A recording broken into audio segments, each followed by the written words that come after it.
I want to, particularly at this dental conference, I want to highlight just how widespread antibiotic resistance is specifically in the oral cavity.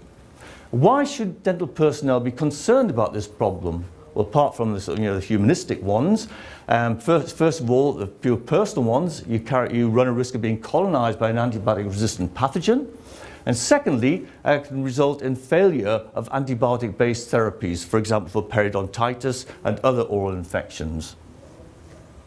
So we carried out some research a few years ago looking at the prevalence of antibiotic resistance in the oral cavity, and I want to highlight two important studies. One is we took some plaque samples from 3 groups of 20 healthy individuals, and we plated them out on a variety of media to look for resistance to these commonly used antibiotics. And this is the pattern of resistance that we determined.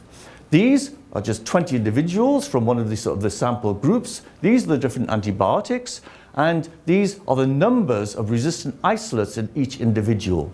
And you see some individuals have 70 million antibiotic bacteria resistant to erythromycin, 70 million in that plaque sample, which is just a small plaque sample.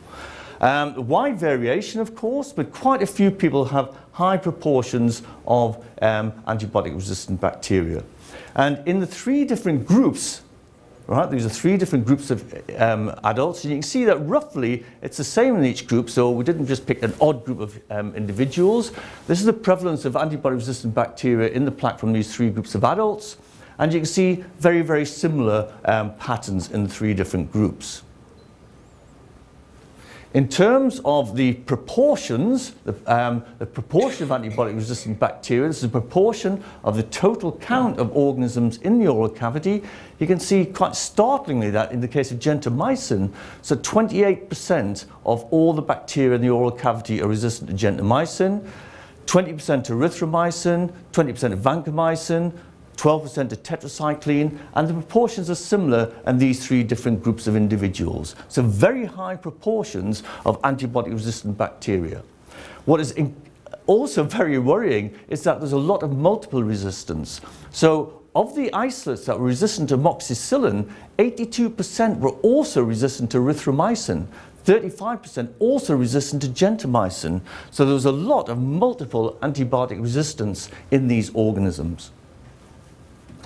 So we found that bacteria resistant to each antibiotic were found in all of the individuals, many isolates resistant to a number of antibiotics, and tetracycline-resistant bacteria comprised 11% of the total cultivable microbiota. I'm focusing on tetracycline resistance for a particular reason. Here is in another study, we looked at tetracycline-resistant bacteria in 4 to 6-year-olds. Now, this is very, very interesting because in the UK, you cannot prescribe tetracycline to kids under the age of 16. So tetracycline cannot be prescribed. So these kids had never been exposed directly to tetracycline. So they're picking it up from somewhere.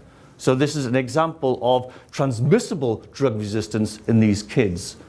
So you can see that some of them had incredible sort of numbers, incredible proportions. 40% of the oral bacteria in this child were resistant to tetracycline, 40% in this child. So these kids are picking up tetracycline-resistant organisms from their parents, from their peers, kissing, just sort of spreading sort of your aerosols, etc.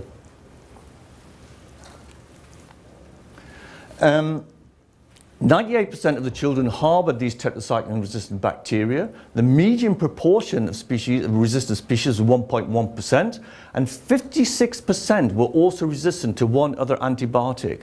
So this is incredible. These kids had not been administered tetracycline.